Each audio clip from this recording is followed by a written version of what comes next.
right, my beautiful people. Thank you for tuning in to the Wealthy, Healthy, Happy Show. I'm your host, ERGJ, Certified Financial Educator, man. We are going through the book, 15 Laws of Invaluable Growth by John Maxwell. We're now into law number 6, Law of the Environment. And so, hey, hope you got the book. If not, we're just going to kind of roll through this thing, going through the law of environment. So just a quick recap. Law number 1, law of intentionality. You want to know where you want to go. Hey, if you don't know where you want to go, any road will get you there. Law number 2, law of awareness. Be aware of your surroundings. Be aware of those people that can actually mentor you and can help you step up. Law number 3, law of the mirror. What do you see when you look in the mirror? Hopefully you see great. Hopefully you see absolutely phenomenal and amazing. Law number 4, law of reflection. You want to reflect and capture your moments. Capture those moments. And then law number 5, law of consistency. Consistent action breeds success. And so now we are into the law of environment, saying that growth thrives in conducive surroundings. Growth thrives in conducive surroundings. Are you putting yourselves into situations on purpose that's going to force you or make you grow?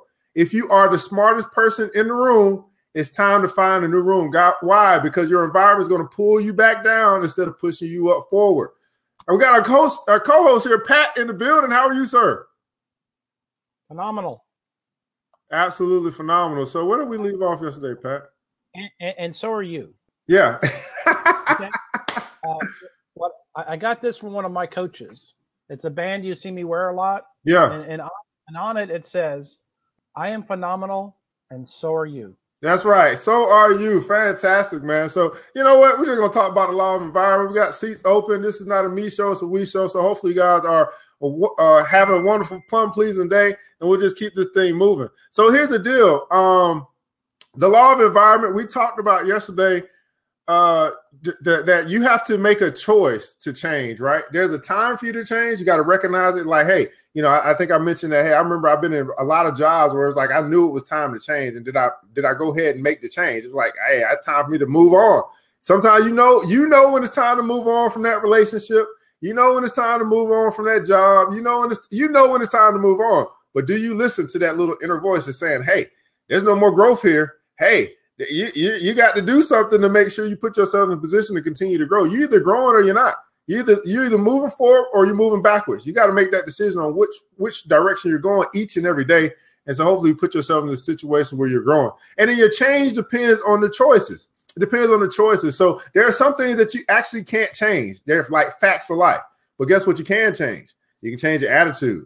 You can change your perspective on how you look at those particular situations. And then there are situations that you can change. You can have an active role in actually making a change or actually solving the problem or overcoming the challenge. And so we find a lot of people who are having challenges in their life and they're not taking ownership to the things that they can change.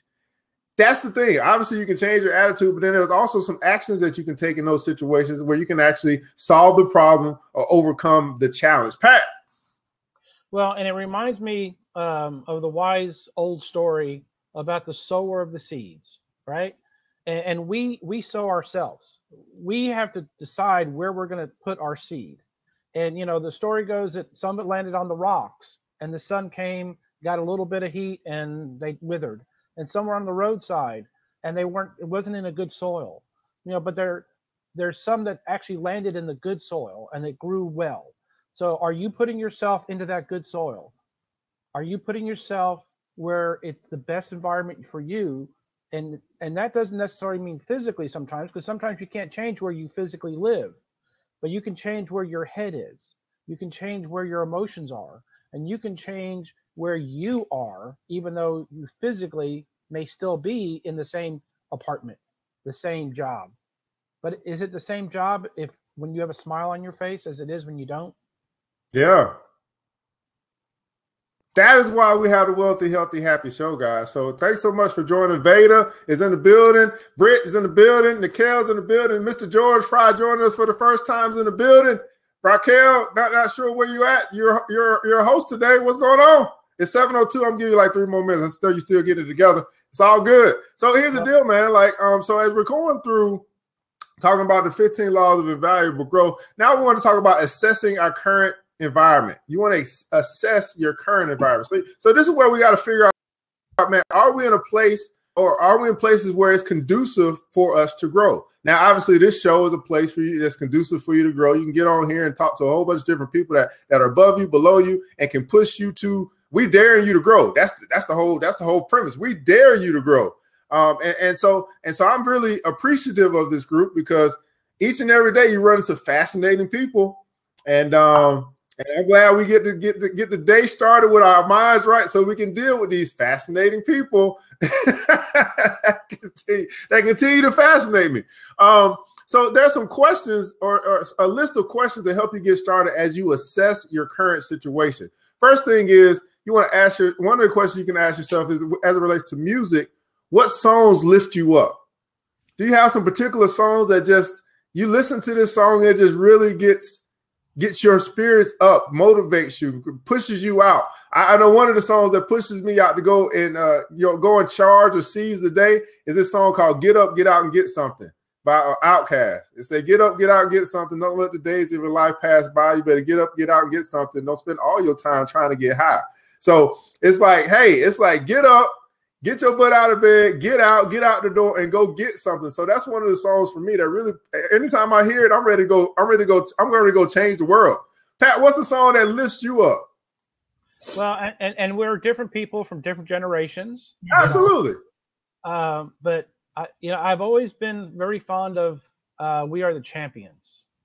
We are the champions. Yeah, you thought I didn't know that? I know that one. Don't worry, I know that. Raquel, what's the song that lifts you up? And everybody in the comments below, what's the song that lifts you up? What's a song that lifts you up that causes you to get motivated, that causes you to feel like a champion? You ready to? Yes. All right, Raquel, what's the song that lifts you up? "Lovely Day" by Bill Withers. Oh, no. That's what I'm talking about. Lovely Day. Look at that George Foster. Every day I'm hustling. What's the song that lifts you up? And so it's important to know, guys, because there are going to be times where you need to get that song. And you got to just go to the car on your break, pop the CD in, and just get your mind back right. That's what you got to do sometimes, man. So what's the song that lifts you up? Well, people that are watching today, they're not participating right now. Y'all know how we do. I know y'all typing right now. It's like I'm talking faster than you typing. That's okay. I'll wait. All right. So the second piece, as you have your questions to help you get started, is your thoughts. What ideas speak to you? What ideas speak to you? So for right now, for those that don't know, I'm a certified financial educator. I'm working on building a school. So the ideas of the classes, they speak to me right now. Ideas that have to do with inspiring kids, they speak to me right now. Whenever I get one of those, man, let me start working on that idea. So what ideas speak to you, Pat? Well, like I said, it always inspires you when you can help somebody else. So, one of the best ways to forget your troubles is to help somebody else with theirs. Absolutely. Raquel, what about you? What ideas speak to you? Anything that allows me to be creative. So anything that allows me to use my hands or express myself artistically, those are the kinds of ideas that inspire me. Now, I also, like Pat, I also get inspired by other people's, by finding ways to help other people just kind of get their message out. I think marketing is in my blood. It just is. I mean, and it's weird because to be in a marketing and advertising arena, I fall for commercials like all the time. Let it be a baby on a commercial. I'm probably going to try to buy the product, but I'm always inspired by anything I can do with my hands and be creative. Fantastic. We talked about music. We talked about thoughts. Now we talk about experiences. What experiences rejuvenate you? Man, that made me think a little bit. I think for me, experiences when I'm dealing with other people, like this rejuvenates me. This is the experience that rejuvenates me. Being able to inspire other people, find out what's going on in their life, where they're going, where they're headed. That really rejuvenates me. It's just something about it. I just love to do it. Pat, what about you? Well, and I've always enjoyed the teaching side of any business. Again, if you really need more friends, don't go out looking for a friend. Go out and be a friend. And when you help them get to that next level, and you could see the light bulb go off in their head, Yeah. and you've actually provided a service that they really truly needed. They may not even realize they needed it, but it's like, that's what I've been missing. When that hits, it makes your week. What about you, Yeah. Raquel? I would almost have to agree with the both of you. Since I've started doing my rants on Facebook on Sunday, it's when I can find the one person that can identify with my story and starts communicating with me in the comments. Because unlike Blab, the Facebook Live is one-sided. So it's me talking to people and commenting, and they're liking and stuff like that. So when I can find someone that can, I don't want anyone to experience pain. There I go, being a people pleaser. So if anyone can live vicariously through any of the craziness that I already went through, then I'm always like Pat. I'm like, well, let me tell you a story, and let me tell you how this ended up, because it looks like you're going down a similar road. So I love talking and engaging with people. That's one of the reasons why I like being in the customer reaction business that I'm in right now. I think, to where I work during my 9 to 5, it's easy for me to probably just be like, oh, I can't take this anymore. But I meet so many people. I get the opportunity to be engaging. So, and also when I get to help younger people who are younger than me, and they go, oh, I never thought of it like that. Just, similar to Pat, or like, Oprah calls it the aha moment. If I could be a part of someone's aha moment, that experience makes me feel awesome. Absolutely, man. So we talked about music, thoughts, and experiences. Now, friends, what people encourage you? What people encourage you? And I can tell you, man, do you want to find out who encourages you? It's kind of like, man, find out who doesn't encourage you. You got some people that are drainers, and you got some people that are uplifters. And I just really tend to love the people that have the positive content. They're looking at the positive side of life. They're focusing on what can go right instead of what can go wrong. Those are the people that really encourage me, and very, very difficult to find. But the people who are always looking at, man, here's what we can do versus here's what we can't do. Go ahead, Pat. Well, family. Thank you for joining our family. Absolutely. Ms. Raquel. I'm going to say people like you, Evan, people who are always motivated, who are go-getters, but who also are like truth slayers.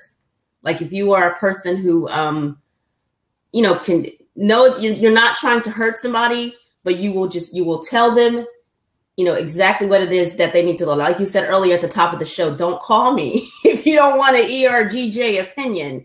So, yeah, people who are, I like doers. I like go-getters. I don't like negative Nancy's. I don't like people who just find, like I said, there are some people who would just be like, I'm angry and I just don't know why. Like, why do you want to live there? Like, find out why you're angry, put it in a book and put it on the shelf. You know what I mean? So yeah, I like people who encourage me are people like you, people like Pat, Mr. Beatles. Où est Monsieur Gaulton? Where is Mr. Gaulton? Donde está el Monsieur Gaulton? Where is he? You guys inspire me. So just want to say that. Fantastic. Got music, thoughts, experiences, friends. And what about recreation? What activities revive you? I like reading. So reading kind of revives me. But if I was talking about something physical, I like trying something new, something I've never done before. That could be pretty exciting. So that's what kind of revives me, doing something out of the norm. What about you, Pat? Well, so just being by yourself sometimes. And one of the best pieces of therapy equipment I own is an old motorcycle. And I can just go out on a Sunday morning and just disappear for a couple hours. And It's beautiful. And you can't answer the phone when you're on a motorcycle. Well, you shouldn't. There are some out there, obviously. But, just taking the time and being with yourself, taking the pause. And if that means taking a ride or taking a drive and just going out by yourself for a little bit and taking the pause. Think it through. Okay. Taking a pause. Yeah. Dance. Dance. D-A-N-C. Dance always revives me. And like I don't just do it just when I'm in a bad mood. Anytime I hear music, I put movement to it. So I'm always, even when I don't hear music, I put movement to it. So dance is the one activity, no matter what it is, hip hop, ballet, modern, Horton technique, Dunham technique, all those things, they revive me. Yeah. And she said, Freda said riding on too. She ride that motorcycle too, huh? You're a rider too. Hey, so we got music, thoughts, experiences, friends, recreation, soul. What spiritual exercises strengthen you? What spiritual exercises strengthen you? Well, for me, I would say meditating, but I would say more so when I think of meditating, I don't know if it's kind of necessarily spiritual or not, but I like to walk outside and look at the sky. For some reason, that really strengthens me, just because I know that it's something bigger than me. That I can't explain how the sky's up there, the clouds up there, and then all the different stuff that goes on in the sky. So really, I don't know if it's spiritual to me. Just going outside, looking at the sky, that's something that works for me. That's an exercise. Obviously, just going on a walk and just looking up like, wow, look at the sun, look at the clouds. That really just kind of strengthens me. Pat, what about you? Well, I'm going to go the opposite way, actually. There's a good book that says where two or more are gathered and are working together on the same purpose. And that's what we're doing here this morning is, two or more are gathered and we're working on the same positive motion. Absolutely. Absolutely. Raquel. I think there's two spiritual exercises that strengthen me. And the first one is the one that I can have immediate access to. I have to, when the sun is out, I have to go and stand under it. I have to, when I'm done here, I go outside, I open the door to my back and I stand on my deck and I find the sun, no matter where it is. And I like to stand outside and receive the sunlight. The other thing is I grew up in New Jersey, and in New Jersey, you're always 30 minutes from the shore, no matter what. So similar to what you said, looking at a body of water, to me, it puts me in check. Specifically the Atlantic Ocean, not a lake where you can see the other side, but when you can sit on the beach and there's sand in front of you, beyond that is this ocean, and perhaps way out in the horizon, there's one of those trucks that has big barge that has the containers on it, and it's so tiny. To me, the ocean puts me in check. It lets me know that I'm so small, and whatever it is that I'm worried about, it is nothing compared to, the billions and billions of people, on the planet. So I miss staring at the ocean. Living here in Atlanta, I miss being able to just drive 30 minutes and it's sometimes watching the sunrise. So I get both of the things that I love. I would get the sun and the ocean. I almost felt like doing a dance. The sun and the ocean at the same time. So I kind of miss that. All right, so we got music, we got thoughts, experiences, friends, recreation. And guys, anybody that's watching, feel free to answer any of these questions on the side as well. We definitely will recognize them. And we got the soul. So what about hopes? What dreams inspire you? What dreams inspire you? These are your hopes. Hope for the future. Hope for a better day. For me, my hopes, obviously, it's my big dream. That's what inspires me to and it's not necessarily the completion of it. For me, it's the hope or the dream or the idea that we can change and the change starts with me. And so I say it like this. I say the whole world is waiting on us. That's one of my quotes. And so me taking that position and believing that just because the narrative has been written and this has been the narrative for, I don't know, so many years, we can change the narrative anytime that we want. And so that's what inspires me that, yes, we can change if we just choose to. Pat. Well, and like you said, the change starts with you, so, another way of phrasing that is be the change that you wish to see in the world. And so if you wish the world to change, then you need to start with the first person you see in the morning, and that's the one in the mirror. Absolutely. I'm starting with the man in the mirror. Ooh, yeah. Raquel, what dreams inspire you? I don't know. All dreams inspire me. Okay. just dreams that inspire me are to help people. Like I said, I don't want anyone to feel any kind of pain. And I know that's like a big thing to just kind of tackle. I'm doing a lot of work here in Atlanta with women who are in transitional housing. So that, just helping them realize their dream of independence. That helps me. And what it does is I'm involved in a program, and we actually find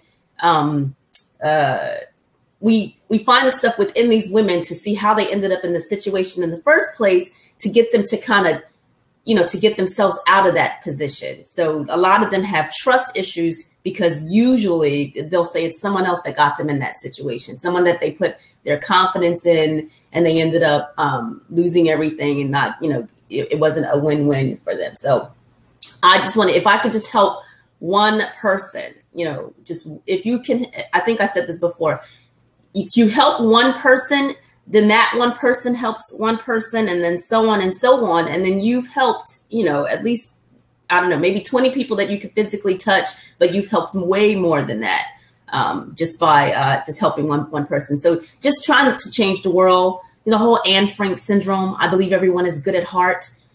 Just finding that thing inside of people, everyone should make the most out of every situation that they're in. It's like you said, you're in that situation because you put yourself in that situation. If you want to get out of that situation, start finding the windows and the doors and the opportunities, because everyone has the capability of changing whatever it is that they're in. So that's what I would say. Absolutely. Music, thoughts, experiences, friends, recreation, soul, hopes, and then the home. What family members care for you? What family members care for you? Hey, my mom, Mama Dukes. That is the first person to come to mind, man. She is always there.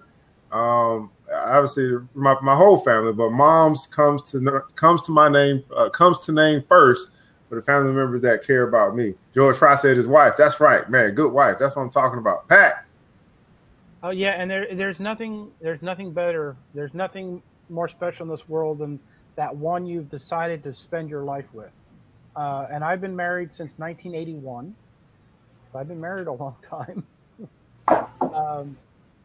And how do you build a relationship that lasts for decades? And why in the world did she ever put up with me? But you said, likes you for your mother. You didn't say a relationship that lasts for days. You said for decades. Raquel, what family members care for you?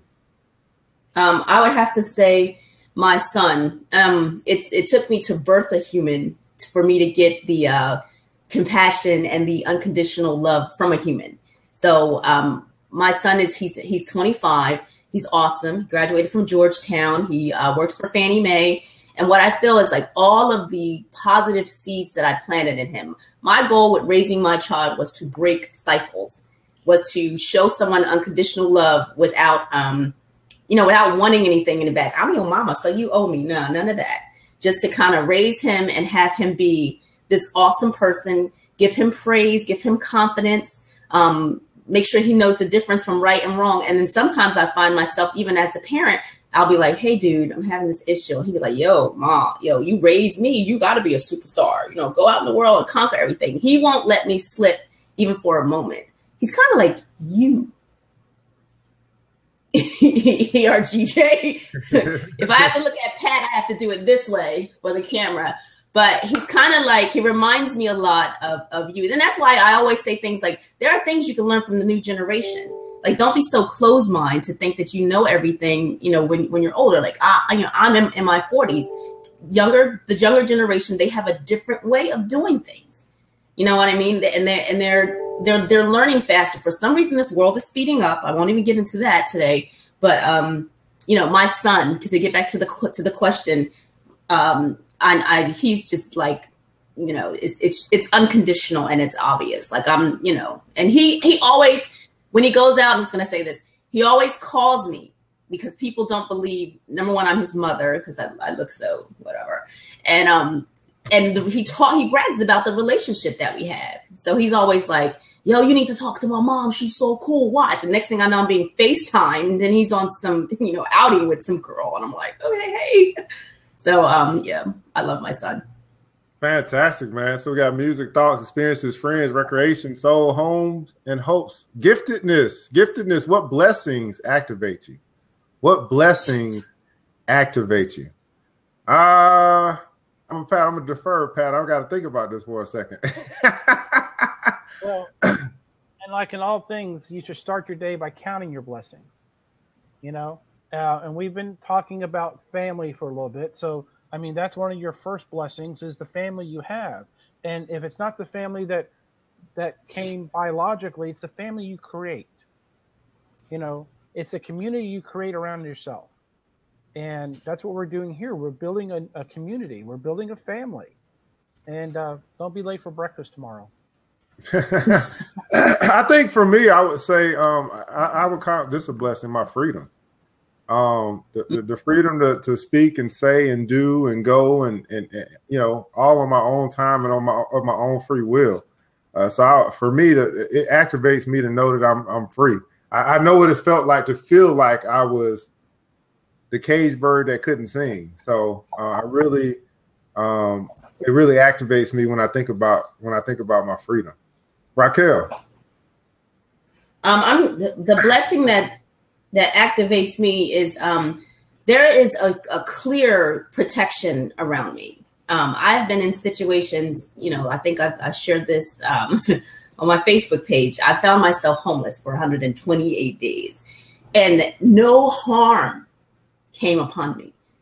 You know, I always had a place to sleep, even though I didn't know where it was, but nothing, you know, nothing happened. And I've made some choices in my life and I've always ended up protected. That's why I know my stories need to be told. There's a greater purpose for me.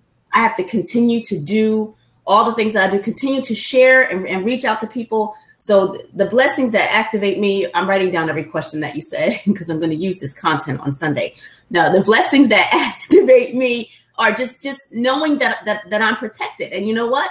I believe in God and I don't want to take that for granted. You know, I don't want to be like, oh, he got me, so let me just see if I can run in some traffic, you know, and that brings me to also, you know, not necessarily counting your blessings, but count your savings. Count every time that you have been saved. When you step out into the street and a car comes back and you have the physical ability, the mental ability to be able to step back off that street while that car goes past you, you just got saved. So that's the savings. Count the times when the house, you know, something caught on fire in your neighborhood and it wasn't your house, you know, or something happened in your house and you were out. So count your savings as well as your blessings. And then those are the things that, and see how big your blessing account is when you start counting your savings. So that's my little thing. And then next you got memories. Memories. What recollections make you smile? What recollections make you smile? So as you think back into your memory banks, you start coming over these things that you reminisce. It puts a smile on your face. What recollections make you smile? Pat?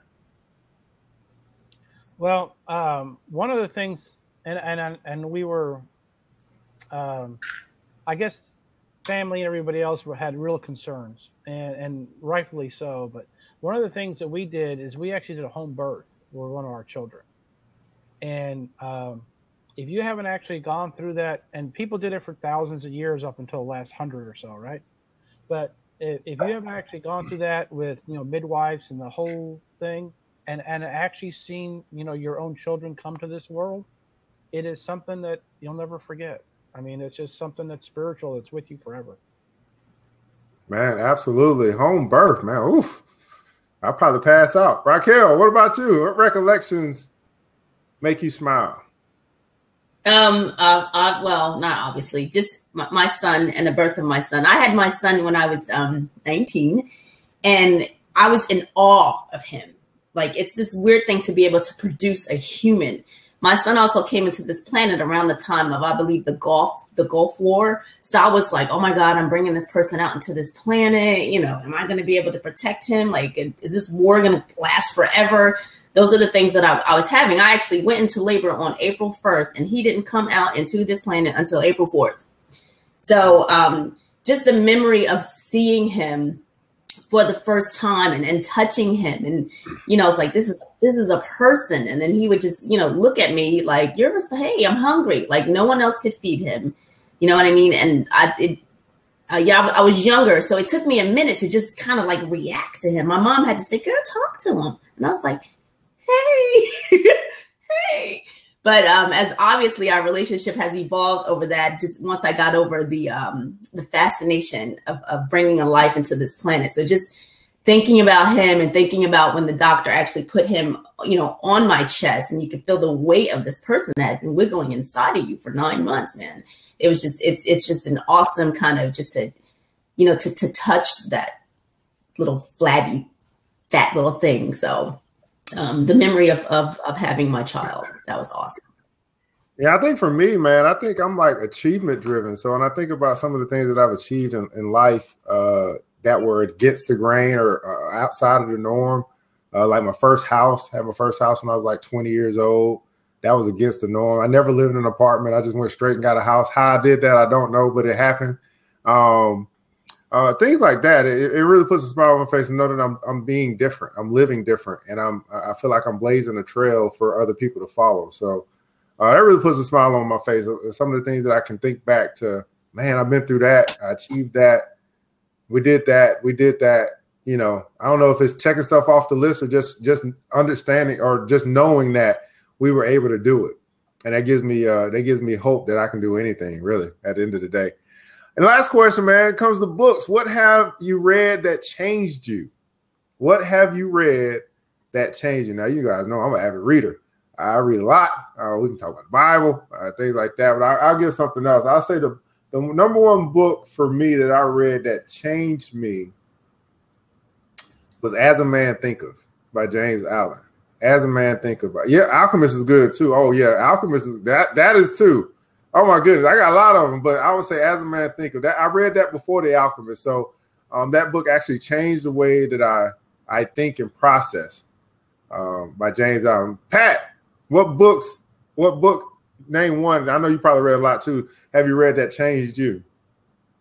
And yeah, I have read most of the self-motivation stuff, but the one that actually made me really take a pause and say, I'm doing this wrong, was the 4-Hour Workweek.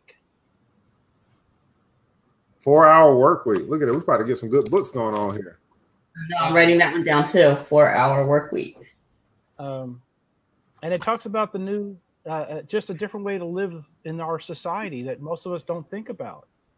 And he travels the world, employing people in the third world and selling their content to this world. So, but it was a very thought-provoking book. It's like, man, I'm doing this wrong. Who's the author of that 4-Hour Workweek? I think I went and found it before, right? Yeah, I don't remember. Last name Ferriss. His last name is Ferriss. I think it's Tim Ferriss. Tim Ferriss, I think. Yeah. Raquel, what book have you read that changed you? And I see we got Behind the Shoot that just joined. But the question is, what book have you read that changed you? This is a part of just asking a list of questions that have helped you to change. This is really good because you got to think, and it puts you in a happy place. Raquel. I love Toni Morrison. She writes a lot of fiction. She's the first person to ever inspire me. Well, not the first person. I like to write too. So she inspired me to want to write. She didn't start really writing and getting her books out of her until she was like the age of 35. She's also a professor at Princeton University. She always said she is the one person that if I ran into her, like, you know how most people, if they run into a celebrity, they would lose their mind. If I got in a room with Toni Morrison, I would be the idiot in the corner. Like, oh my God, do I look okay? Like, what can I say to her? But she wrote, I read a couple of her books, but it wasn't until I got to Beloved that it really changed my life. It changed my life so much that I read that book at 3 points in my life. I read it before I was a parent, while I was pregnant, and then after I became a parent. Just because she talked about, she actually took the lives of her children because she did not want them to go into slavery. So it's about how can you love to me, this is my interpretation, is loving somebody too much.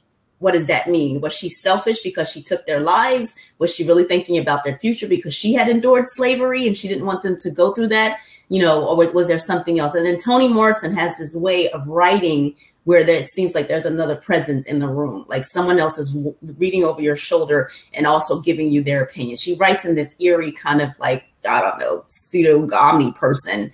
And it's a great way for me to just kind of disappear. So I've read everything that she's ever written. But yeah, Beloved was the one book that really kind of captivated me.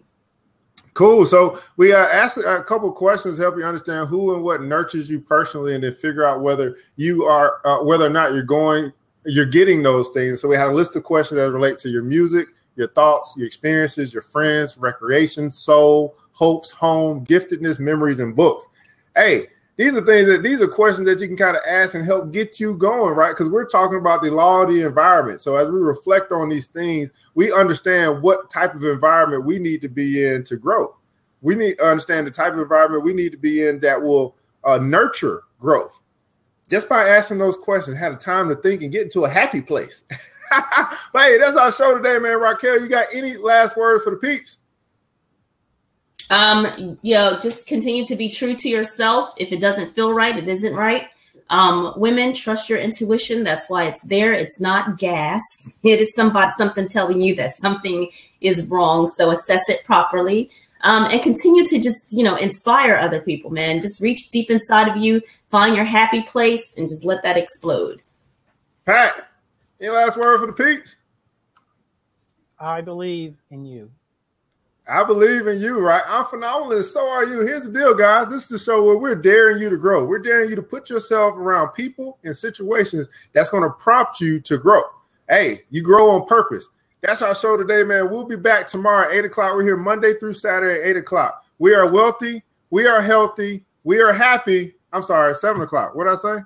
At 7 a.m. Eastern. I was saying, 7 a.m. Eastern time. We're here every day at 7 a.m. Eastern. We're wealthy, we're healthy, we're happy, and we're out. Happy hump day, guys.